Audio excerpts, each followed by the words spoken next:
Voilà, donc vous pouvez éventuellement récupérer le sujet et sa feuille Excel de réponse sur la séance 8 de 2021, le bilan province. Ça vous permet éventuellement de mieux suivre et d'annoter ce que l'on va faire.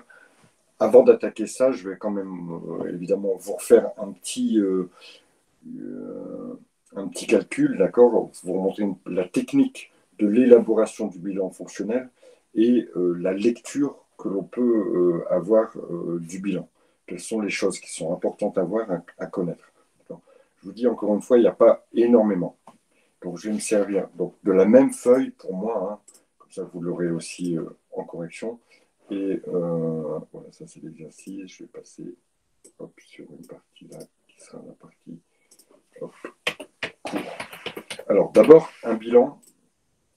En dehors de toutes les considérations théoriques, c'est une obligation pour les entreprises. Ça permet d'avoir une image fidèle de la partie patrimoniale de l'entreprise. Donc, à l'intérieur de ce bilan, je vais trouver deux grosses entités, deux grosses choses qui sont d'un côté, ici, ce que je vais pouvoir appeler de l'actif. Je vais agrandir un peu ma feuille pour que vous voyez mieux. Voilà. D'un côté, pardon, je ne suis pas en train de partager, désolé, j'ai oublié. Je suis la seule à pas voir ou pas? Non, vous n'êtes pas la seule, c'est normal, ok. mais personne ne réagit, ils font tous des Si, j'ai réagi, monsieur, je suis là. parce que, en fait, j'ai pas encore partagé ma feuille. Voilà.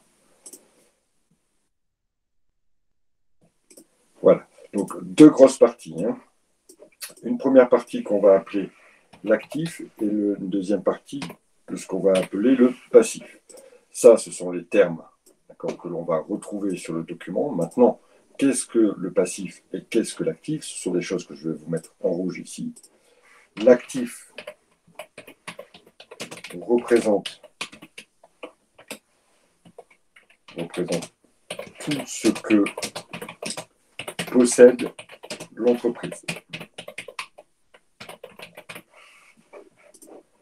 L'actif représente tout ce que possède l'entreprise, alors que le passif représente tout ce que l'entreprise doit. Le passif représente tout ce que l'entreprise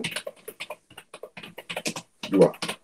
Donc, on va pouvoir dire ses dettes.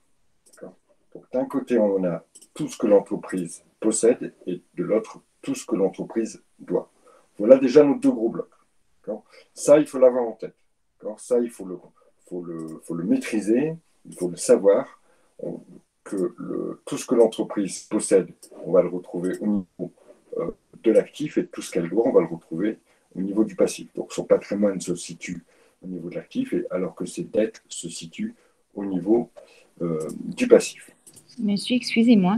Moi, j'ai appris en mode, en gros, l'actif, c'est l'emploi qui a été fait des ressources et le passif, c'est les ressources. C'est exactement ça. C'est ça. Mais parce que du coup, les ressources, par exemple, dedans, il y a les capitaux propres, mais ça, elle le doit ou pas? Enfin, c'est ça que je ne comprends pas. À qui appartiennent les capitaux propres? D'abord, de quoi sont composés les capitaux propres? Ben, il y a le capital des actionnaires. Qui appartient aux actionnaires. Et il y a les apports. Les apports. Le résultat des mois d'avant, non?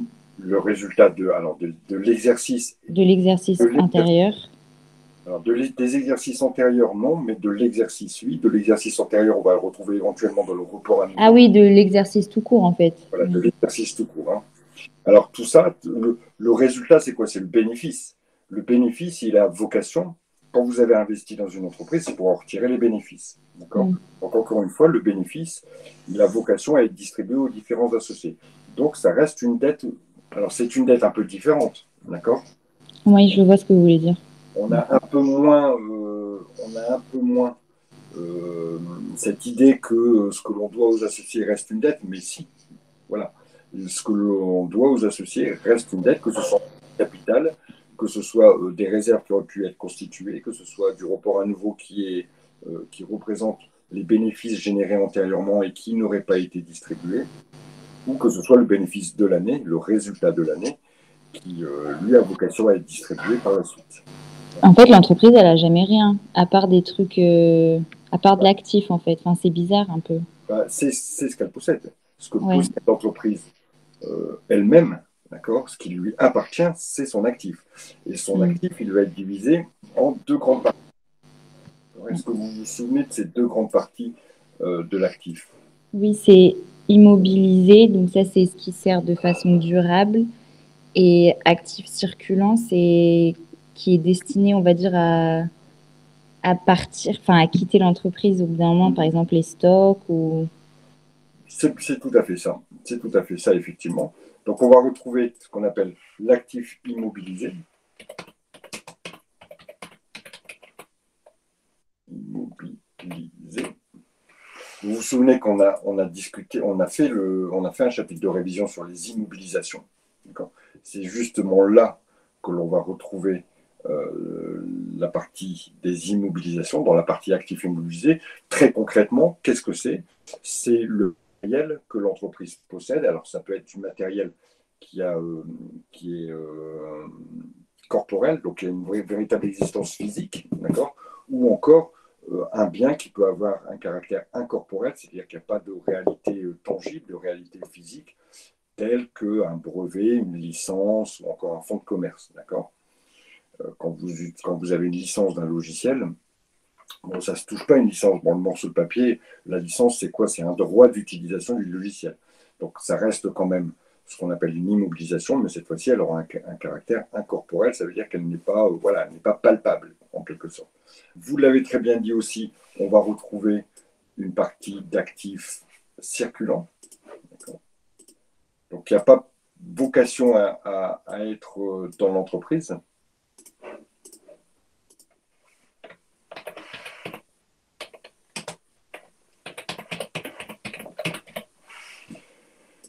Et dans cet actif circulant, est-ce que vous auriez des choses à me dire? Alors, vous m'avez parlé effectivement de la partie des stocks.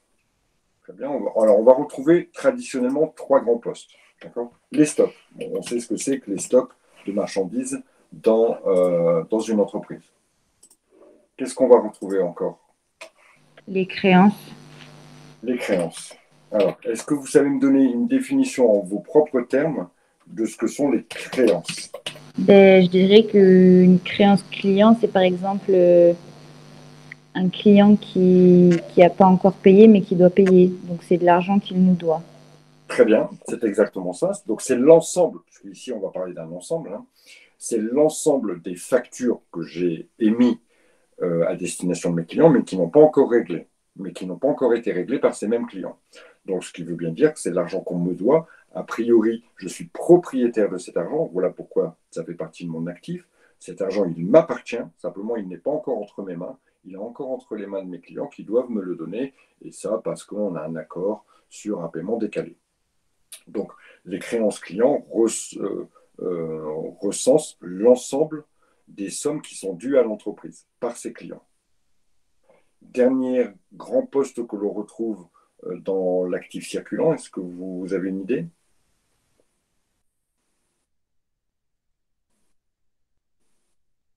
Quelqu'un peut-être? La caisse en fait partie, la trésorerie, oui, c'est ça, exactement. Alors, on va l'appeler différemment. Ça s'appelle les disponibilités. Et à l'intérieur de ces disponibilités, voilà, avec un petit S au bout, à l'intérieur de ces disponibilités, on va retrouver, ça c'est quoi? C'est l'argent en espèces, hein, ce qu'on appelle la caisse, mais aussi tout l'argent que j'ai sur mon compte en banque. Globalement, ça représente globalement, ça représente ce que Théo nous disait, la trésorerie. Donc, les termes disponibilité et trésorerie sont identiques, sont des synonymes. D'accord. Par contre, la caisse, à elle seule, ne représente pas les disponibilités, puisqu'en général, une entreprise a plutôt aussi un compte en banque. Voilà la partie que l'on a ici. Monsieur, excusez-moi, il y a pas aussi, enfin, s'il faut, j'ai rien compris, mais il n'y a pas aussi les amortissements dans l'actif, Alors, enfin, dans le bilan normal, pas le fonctionnel. Alors, dans le bilan normal, ce qu'on est en train de faire, hein, effectivement, on va retrouver, mais ça on va le voir après, dans le détail des chiffres que l'on retrouve. Là, on regarde les grands postes, d'accord? Et après, on va regarder le détail des chiffres que l'on retrouve. Ok, donc il est intégré dans ces grands postes, en fait. En fait, on va avoir 3 colonnes ici. J'en ai fait qu'une, mais on va avoir 3 colonnes. On va avoir une colonne de brut. Alors, on peut les voir tout de suite, hein, éventuellement, si ça paraît un petit peu plus logique.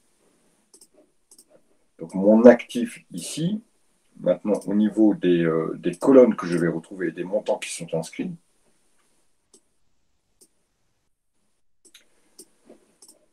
Alors, qu'il soit pour l'actif immobilisé ou pour l'actif circulant,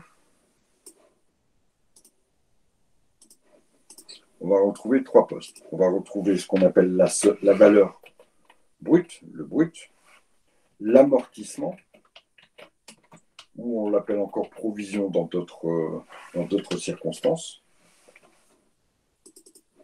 et la valeur nette, et le net. D'accord, ça c'est au singulier. Ça, alors, vous vous souvenez de ce qu'on avait vu en matière d'immobilisation. On avait fait un tableau d'amortissement, l'amortissement des immobilisations, on en avait discuté, on a dit voilà, l'amortissement représente l'usure du bien au fur et à mesure des années, globalement. C'est ce qu'il faut retenir. Si on doit vous demander, faites une définition de l'amortissement d'une immobilisation, vous pouvez dire que l'amortissement représente l'usure de par l'utilisation du bien. Sa valeur brute représente son prix d'achat au départ.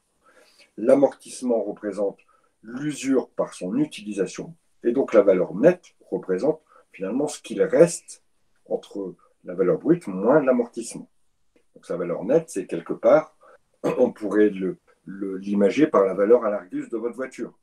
D'accord ? Vous avez acheté votre voiture il y a 3-4 ans 10 000 euros. Aujourd'hui, elle vaut à l'Argus 3 ou 4 000 euros. Quelque part, c'est parce que le delta entre les deux, entre votre prix d'achat et la valeur aujourd'hui à l'Argus, c'est la perte de valeur due à l'utilisation. C'est un petit peu ce même fonctionnement qu'a une entreprise. Imaginons que dans les immobilisations corporelles,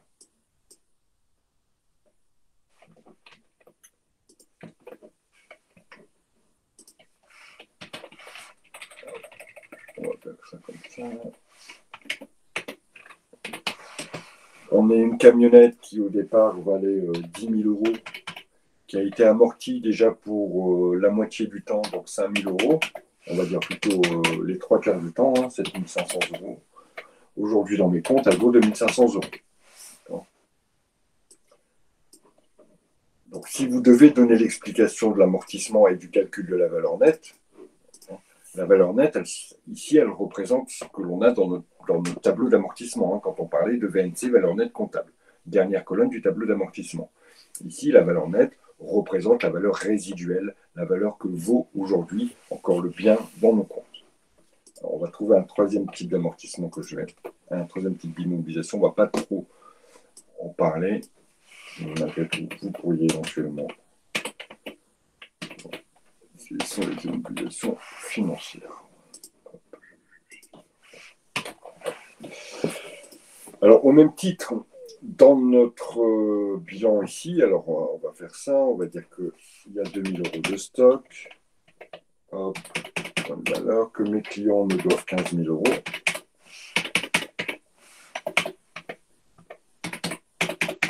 Et que sur mon compte en banque, il y a 22 000 euros.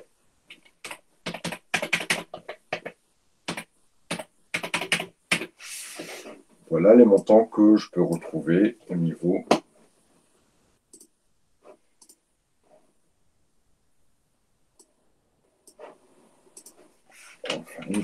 ici.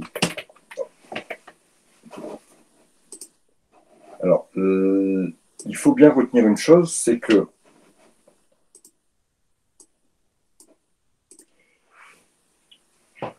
les sommes que je vais retrouver au passif, l'actif du passif, le total du passif va toujours être égal à l'actif net.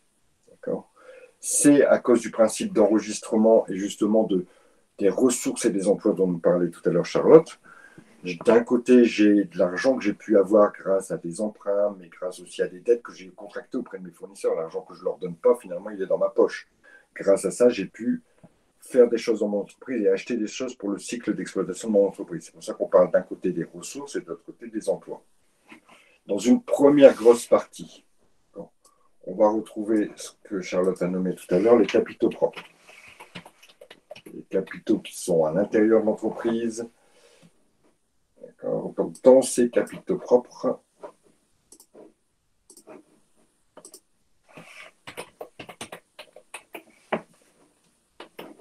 on va retrouver le capital social de l'entreprise, ce qui a été mis sur la table au départ par les associés pour constituer la société.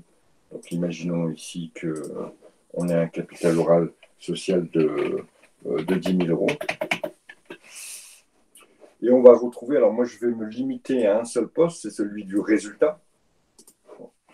Sachez qu'il y a d'autres postes entre-temps, mais a priori, on ne devrait pas trop les retrouver dans les exercices, puisqu'on est sur des notions un peu plus approfondies qui ne sont pas forcément nécessaires dans votre apprentissage. Donc ici, le résultat, c'est le bénéfice. Vous vous souvenez du compte de résultat, le résultat que l'on va retrouver ici, on va le mettre à 20 000 euros.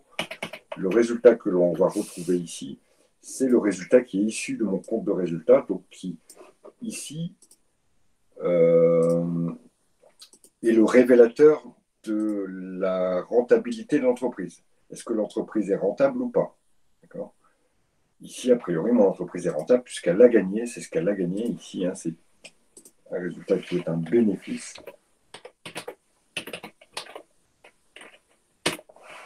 Ici, elle a donc gagné 20 000 euros. Ces 20 000 euros, comme je vous l'ai dit tout à l'heure, ils sont faits pour être distribués, donnés aux différents associés. Donc voilà le groupe ici des capitaux propres. Ensuite, je vais avoir un autre groupe ici, là, qui va être un peu plus compréhensible pour vous. Quand on parle de dette, voilà, ça va être nos dettes. Alors, quel type de dette? Dites-moi, on va retrouver 3 grands postes au niveau des dettes. Dites-moi, dans vos souvenirs, qu'est-ce qu'on pourrait avoir? Les dettes bancaires, je ne sais pas comment on dit, financières. Ouais, c'est ça, les dettes financières, on les appelle aussi comment? L'emprunt. Voilà, les emprunts. Alors, vous trouverez plusieurs termes différents. Vous allez pouvoir trouver les dettes financières ou vous allez pouvoir trouver les emprunts. C'est pour ça que je vous mets les deux ici.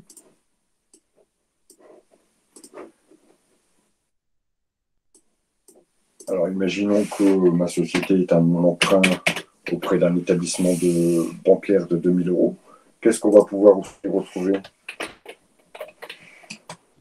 Les dettes des fournisseurs, non? Voilà, les dettes des fournisseurs, on les appelle aussi dettes d'exploitation de temps en temps. Je vais peut-être un trop là. Voilà, les dettes fournisseurs. Voilà, ici, je vais mettre celui à 35. 37 000 euros. Et ensuite, dernier poste au niveau des dettes que l'on peut avoir, celle avec l'État, exactement Mathilde, on va les appeler dettes fiscales et sociales.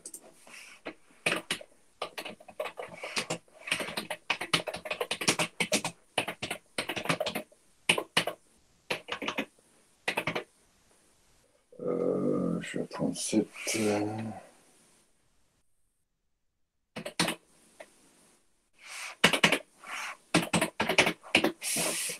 Voilà les dettes que l'on va pouvoir retrouver ici dans ce grand poste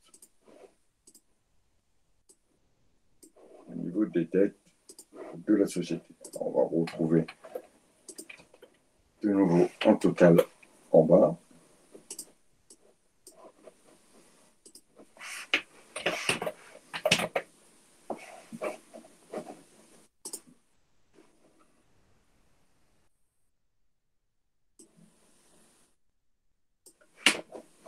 Alors ici, voilà, mon actif est bien égal mon actif net était bien égal à mon passif.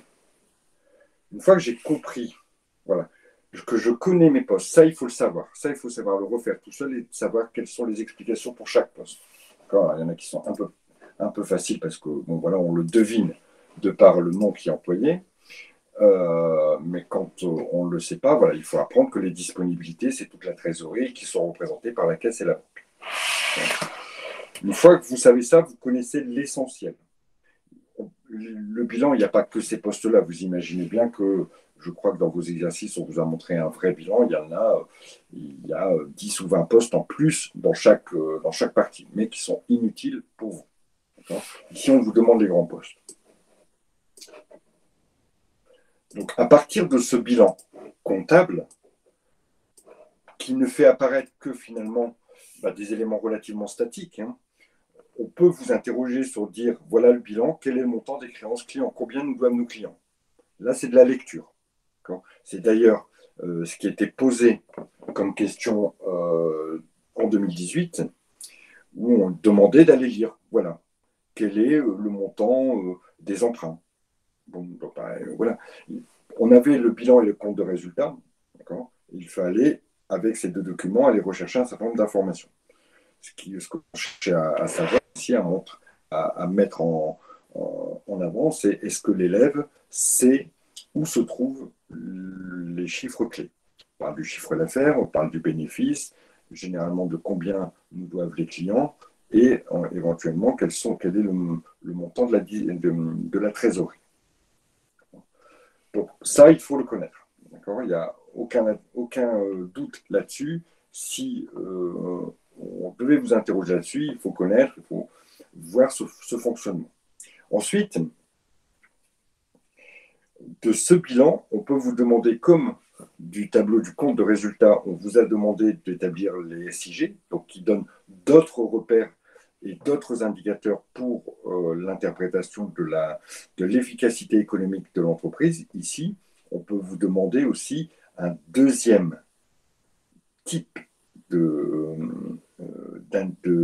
tableau, d'accord, qui s'appelle le bilan fonctionnel, celui-ci étant le bilan comptable.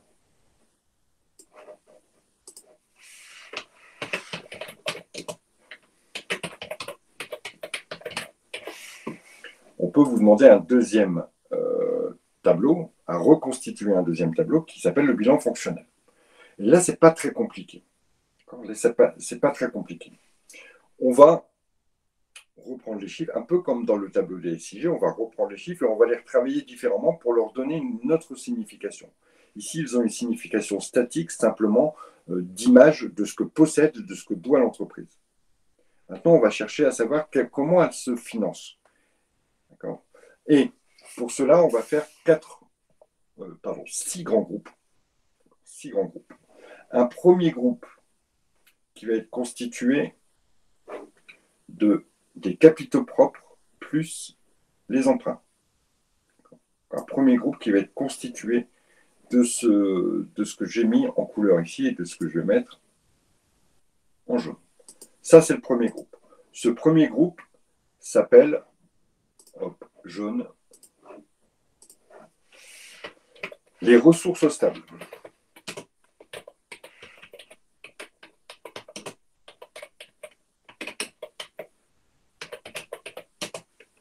Ça veut dire l'argent qui est de façon durable dans l'entreprise. On sent bien que on ne va pas rembourser l'emprunt tout de suite, on le rembourse au fur et à mesure.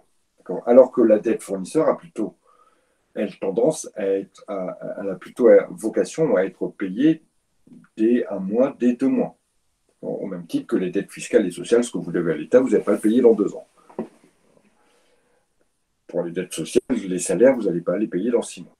Vous allez les payer dès le mois suivant, puis ils apparaissent ici parce que tout simplement, on a une image arrêtée à la date de clôture, c'est-à-dire souvent au 31 décembre.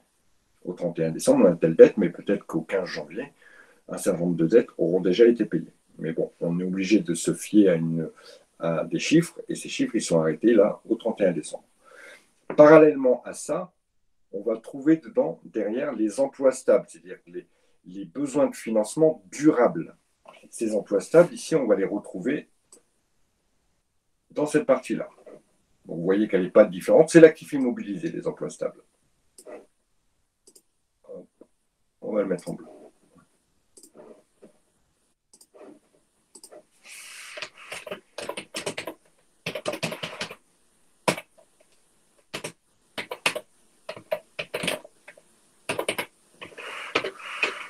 Ensuite, on va retrouver ce qu'on appelle les emplois circulants et les ressources circulantes. Alors, vous avez bien compris qu'en matière fonctionnelle, les emplois étaient actifs, alors que les ressources étaient passifs. D'accord? Alors, au niveau, ici, on va tout prendre, sauf les disponibilités. Sauf les disponibilités, et j'insiste bien. Cette partie-là, on les appelle donc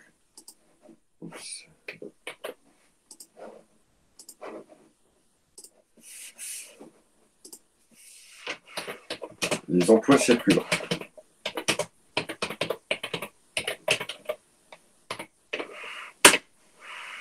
Il nous manque une dernière partie, enfin un petit peu plus qu'une dernière partie. On a cette partie-là.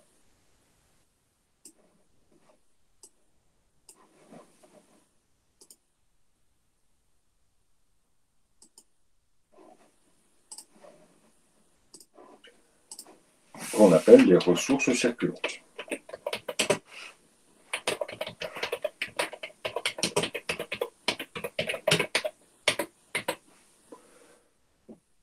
Ensuite, dernière partie, enfin les deux dernières parties, c'est les parties qui sont relatives à la trésorerie.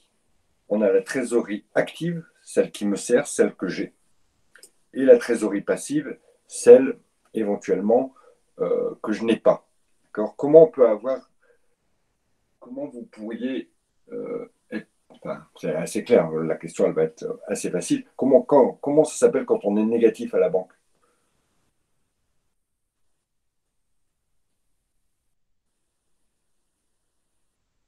Ouais, un crédit, mais comment vous dites, ah, mon compte il est à découvert, ouais, voilà, bingo. Donc une entreprise, c'est pareil. Hein. Elle peut avoir, mais là, avec l'autorisation de sa banque, puisque c'est une sorte de prêt, hein, c'est un mode de financement, elle peut avoir un découvert qu'elle a négocié avec sa banque, qu'on appelle donc un découvert autorisé. Comme vous pourriez l'avoir négocié avec votre banque ou accordé par votre banque. Dans ce cas-là, il n'y a pas d'argent disponible, puisque finalement, l'argent que j'utilise à cause de mon découvert, c'est une sorte de crédit, donc c'est une sorte de dette.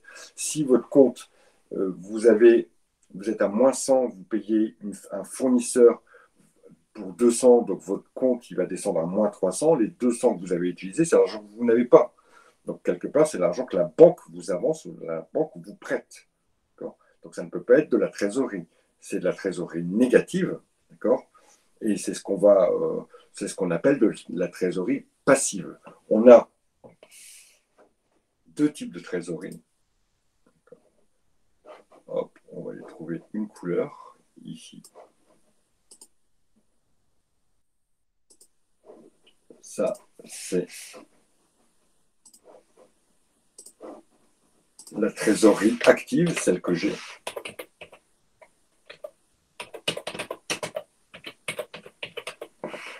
Et éventuellement, je vais pouvoir aussi retrouver, je vais faire comme ça.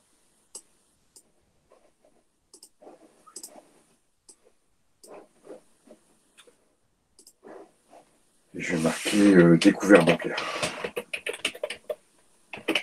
Alors ici, on ne va pas en mettre. Hein. Et il est rare dans vos sujets qu'on en mette. Tout simplement parce que le vocabulaire est un peu compliqué. Et c'est pas souvent que l'on vous mette du découvert.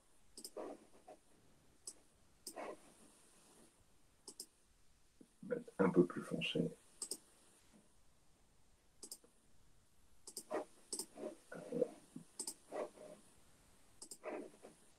Et ça, on appelle donc de la trésorerie passive. Voilà, une fois qu'on a identifié tous les blocs, vous voyez qu'ils ne sont pas très compliqués. En sachant que vraiment, le découvert bancaire, c'est assez rare. On a le bloc des IMO, qui reste le bloc des IMO. On a le bloc de l'actif circulant, sauf les disponibilités, parce que de toute façon, tout ce qui est trésorerie, c'est ici le but de l'établissement du bilan fonctionnel. On a ensuite les capitaux propres, c'est les ressources stables, c'est les capitaux propres plus les dettes financières. C'est tout. Et tout le reste, ça va être de l'actif, des ressources circulantes. Une fois qu'on a établi tout ça, on va pouvoir établir notre bilan fonctionnel. Alors d'abord, il faut se dire à quoi sert le bilan fonctionnel et qu'est-ce qu'il va montrer. Une entreprise, l'une des difficultés dans la gestion d'une entreprise, c'est la gestion de la trésorerie, c'est la gestion de l'argent, d'accord, pur et dur.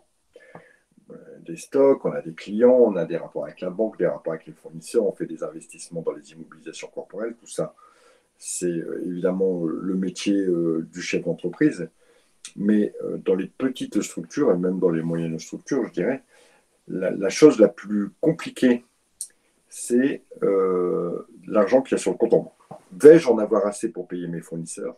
Vais-je en avoir assez pour permettre à mes clients de me payer plus tard? Donc c'est de l'argent que je n'ai pas et je dois quand même acheter du stock, je dois quand même rembourser un emprunt, je dois quand même payer mes salariés. Vais-je avoir assez d'argent? Et donc tout ce cycle qui va soit générer de la trésorerie ou soit manger de la trésorerie et qui doit être contrôlé par le chef d'entreprise, il peut être contrôlé avec des indicateurs. Ces indicateurs, ils sont de trois natures. Enfin, il y a ce qu'on appelle le fonds de roulement, c'est l'argent que l'entreprise a.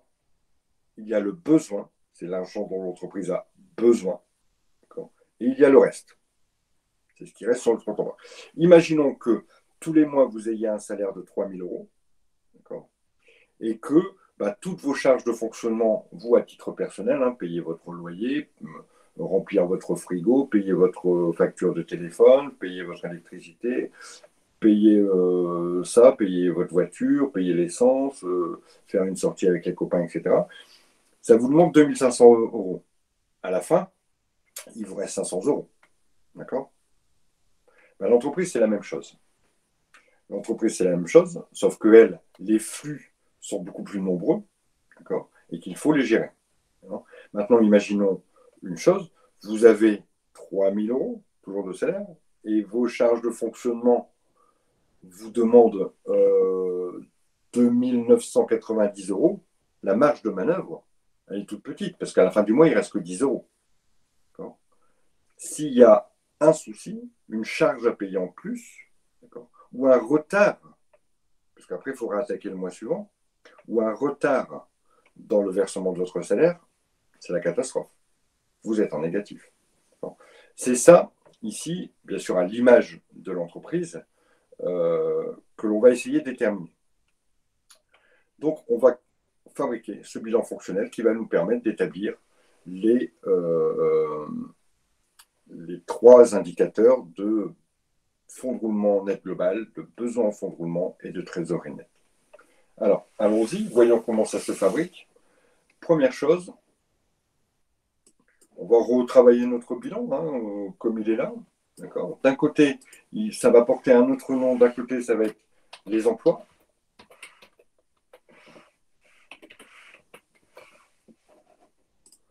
Ici, on va avoir les ressources.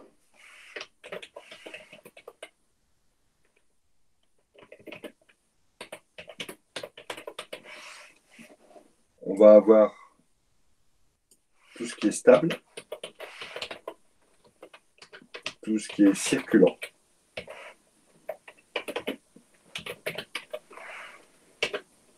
Et on va avoir notre trésorerie.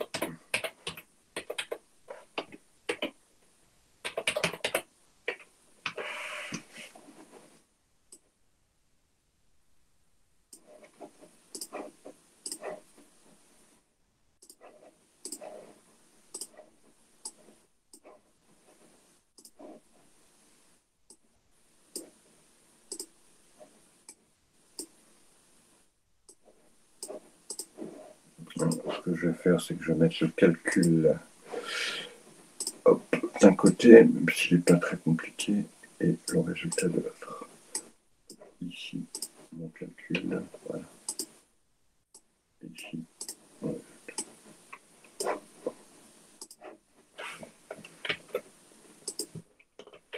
Alors, allons-y ici pour mon bilan. Au niveau des ressources stables. Donc, on sait que c'est tout ça. Donc, c'est le capital, 10 000, plus 20 000, plus 2 000. Donc, ici, 32 000. Donc, ressources stables, 32 000. Au niveau des emplois, je vais prendre que la partie nette. Alors, il y a différentes façons de le calculer. On peut prendre le brut, mais d'un côté, ça nous fait refaire un calcul. Vous embêtez pas. Ici, ça sera la partie nette. D'accord, la partie nette pour les emplois stables. Hop, je vais vous le noter en plus ici. C'est le net qu'il faut prendre. Parce que vous voyez, dans toute la partie, ça sera toujours le net. Là, ici, j'en ai qu'un, c'est 2500. Il n'y a pas de calcul à faire, 2500.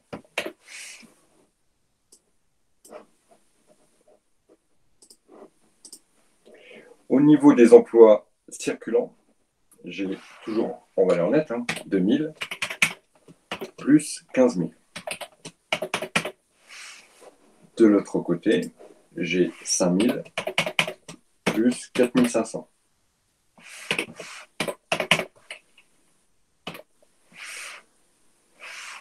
Donc 9500 ici.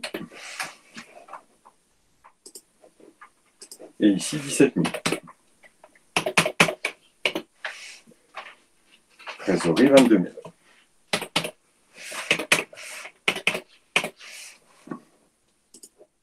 Trésorerie, 22 000. Voilà. Voilà mon compte, mon bilan fonctionnel qui a été réalisé. Alors, dans la forme, vous aurez différentes façons de le présenter, mais grosso modo, on a toujours les mêmes modalités de calcul.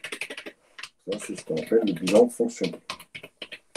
Y a-t-il des questions jusqu'à présent?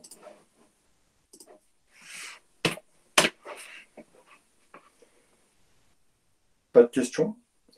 De ce tableau-là, de ce bilan fonctionnel, on va tirer nos trois indicateurs. Le premier, qu'on appelle le fonds de roulement net global. On va quand même le noter ici en entier. Le fonds de roulement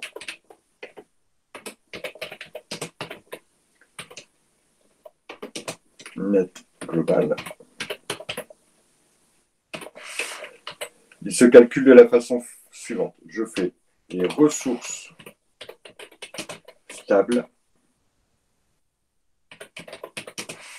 moins les emplois stables. Donc, dans mon cas présent, 32 000 moins 2500 égale 29 500. Voilà mon fonds de roulement net global. Ça veut dire quoi? Ça veut dire que j'ai de l'argent, j'ai eu besoin d'investir, j'ai investi, et il me reste de l'argent. J'avais de l'argent, j'ai besoin d'investir, ce que l'on a fait là dans notre immobilisation, et il me reste de l'argent maintenant pour vivre, pour faire tourner la boutique. Ici, quand le fonds de roulement net global est positif, c'est déjà un point important. Un fonds de roulement global négatif serait plutôt un mauvais départ pour l'entreprise. Maintenant, quels sont les besoins de l'entreprise? Ce qu'on appelle le BFR.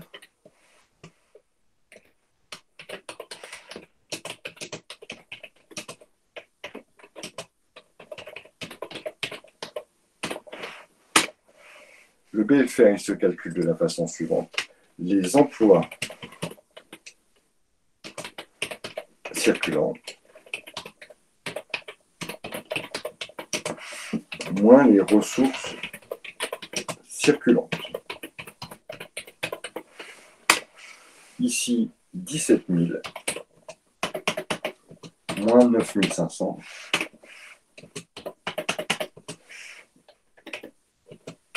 soit 7 500. Ici, j'ai besoin de 7 500 pour faire tourner la boutique. C'est mon besoin. Je vous rappelle que de côté, j'ai 29 500. j'ai besoin, donc c'est comme si vous aviez sur votre compte 29 500 et vous avez besoin de 7 500. Est-ce que la situation est bonne? Et on va enlever les zéros parce qu'il y a un peu de zéros en trop. J'ai le zéro un peu facile. Ouais. La situation est plutôt bonne puisque j'ai de l'argent et j'ai des besoins. J'ai de la trésorerie qui se forme pour 29 500 et j'ai des besoins à hauteur de 7 500. Donc la situation est bonne. Regardons maintenant le dernier indicateur qui est la trésorerie nette.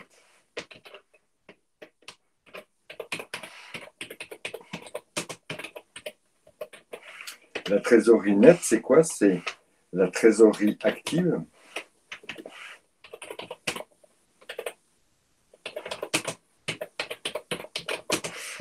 moins la trésorerie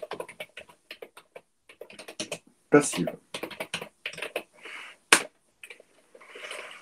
22 000 moins 0 est égal à 22 000. Ma trésorerie est plutôt bonne, ce qui est plutôt normal, puisque en contrôle, petite façon, je contrôle comment? Ce que j'ai, mon fonds de roulement net global, moins ce dont j'ai besoin, on va le faire. C'est ce qu'il me reste, ma trésorerie nette.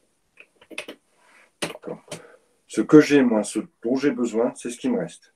J'ai sur mon compte j'ai, dans l'idée, hein, d'accord, j'ai 22 500, 29 500, j'ai besoin de 7 500, il me reste 22 000. C'est exactement le cas ici. Donc, on fait comment? 29 500 moins 7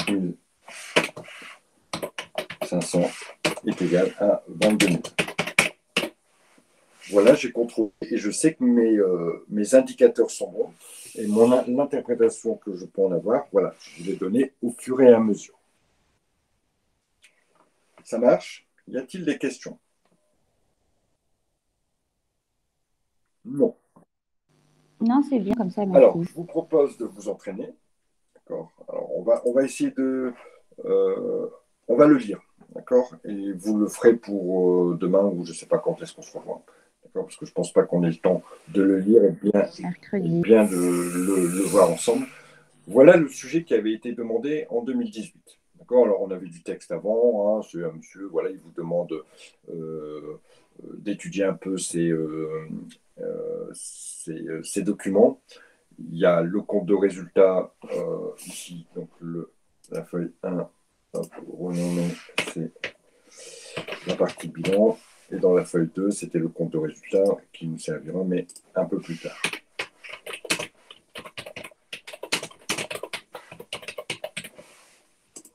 Alors, regardons ensemble ce qui se passe. Voilà.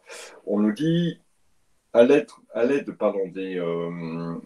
des documents qui vous sont présentés, hein, dans l'annexe 1 et l'annexe 2, remplir le tableau des indicateurs. Le tableau des indicateurs, clairement, hop, il vous demandait quel était le chiffre d'affaires, quelle est la variation de chiffre d'affaires, voilà, des choses qui, a priori, ne sont pas dans le bilan.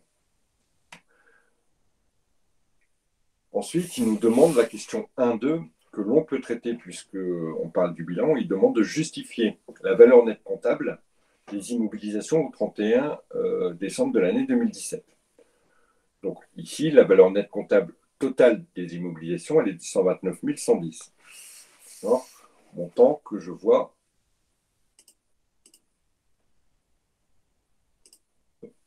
Hop, voilà, 29 110, ça, c'est le montant total de mes immobilisations.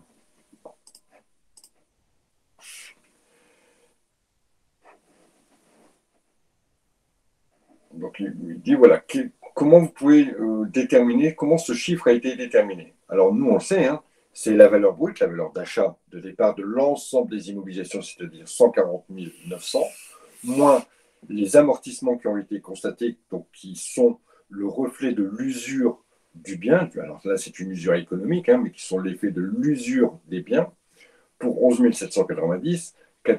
140 900 moins 11 790, ça nous donne bien 129 110. Voilà la réponse qu'il fallait donc en donner. On vous dit, voilà, expliquez la colonne, comment on a retrouvé ce calcul, justifiez-le, donc 140 000 moins 11 790, justifiez la colonne amortissement dépréciation, elle représente la perte de valeur par l'utilisation de notre bien.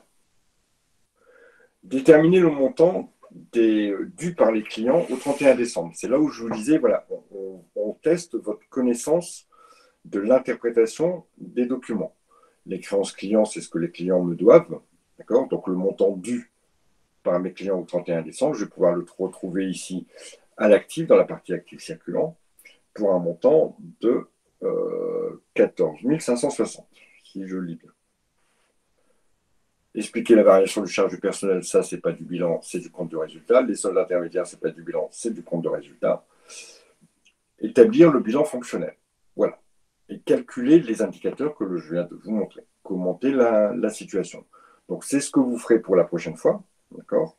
Donc, on vous donnait ce modèle, vous voyez, qui ressemble, qui est à peu près pareil que celui sur lequel nous, on a travaillé là tout à l'heure, sur la partie cours. Hein, d'accord.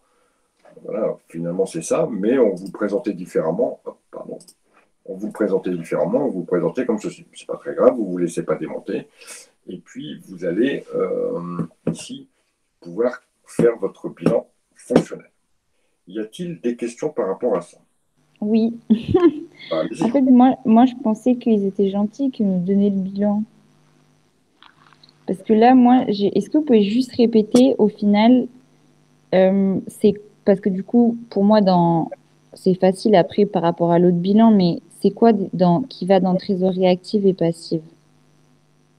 Par Alors, rapport à, parce que oui, par oui. exemple, dans emploi circulant, qu'est-ce qu'il faut pas mettre et mettre dans. Alors, d'abord, je réponds. Je crois que c'est Anne hein, qui me dit c'est le sujet de quelle année? C'est le sujet de l'année 2018, Anne.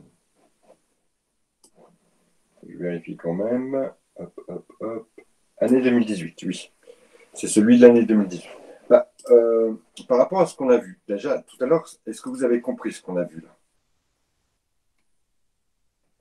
Où on a fait notre répartition. D'accord. Par exemple, on va faire le premier ensemble. Les ressources stables, c'est toute la partie en jaune. Donc, ça comprend tous les capitaux propres plus les dettes financières, donc les emprunts. Donc, ici, toute cette partie-là, je vais peut-être pouvoir même l'entourer en jaune. Alors, attention, il y a un sous-total. Cherchons. Voilà, toute cette partie-là. Ça, c'est notre partie. Je peux pas avoir de la transparence. Vous voulez avoir de la transparence. C'est pas grave. Je vais mettre ça.